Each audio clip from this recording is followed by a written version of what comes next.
Mayong buntag sa tanan, anihata karon dinhi sa farm ni Mr. Claudio Aquino. Dinhi sa iyahang area sa Batungan ug Ampalaya. So kay nakagamit man si Mr. Aquino sa ato ang product nga ProBio Super Grow foliar.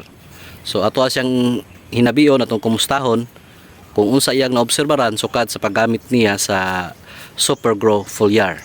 Sir, mayong buntag sir. May buntag po, sir. Kay bahin sa atong tanom dire, murag naka-obserbahan gyud ko sir nga okay gyud siya nga medisina nga i-apply nato sa atong tanom tungod kay kini akong tanom manggod iya sa iswis ni siya pero gigamitan gyapon ako ko kanang kini inyuha nga produkto nga bay asa na sa kanang gitawag nga amis, super grow alang sa pagpatambok sa atong mga dahon nga makahatag og kaayo diya sa ato ang tanom.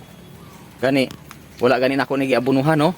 Wala abuno ni pero ang akong dahon sa akong tanom murag okay gyud siya no, okay siya kay katulog pa lang ko mag-spray ani sa gitawag natong super grow o ang amis kaduha pa sa amis mao ni akong nakita nga okay gyud siya sa pananom sa atong gitawag nga mga panguma kining mao nga mga gitawag nato nga mga medisina o sa gitawag nato nga mga ihatag natong kaayuhan sa atong tanom no. Sir,